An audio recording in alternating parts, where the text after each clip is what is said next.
All right, congratulate you on making it this far. What is the area of the red shaded region in the square shown if the area of the yellow triangle is 18 units? They're not labeled. It's online. You can see the colors, but I'm going to label this yellow. And let's just do these as red so you can see what they are, but it's kind of hard to see.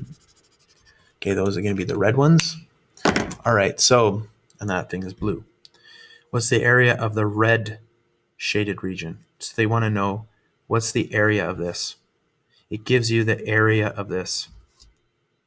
Okay, so the area of a triangle is base times height divided by 2. This is what's called an isosceles triangle. It means that these are going to be equal.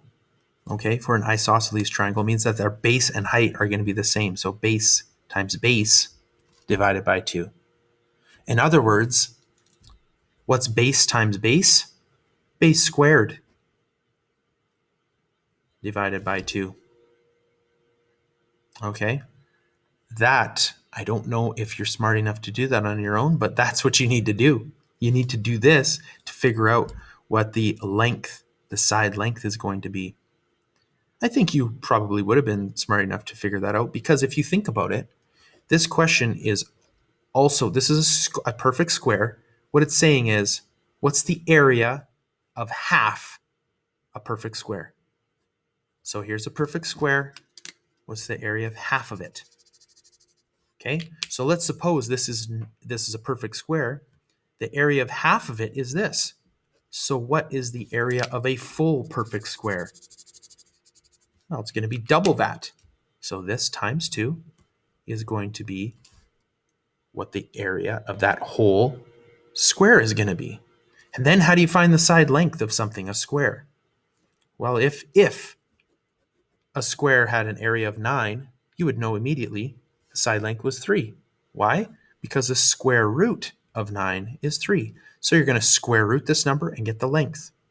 Once you know the length, the side length of this shape, let's call this side length green. I rarely use green. Okay, you're going to get it using this. So let's say this side length, we're going to call it L.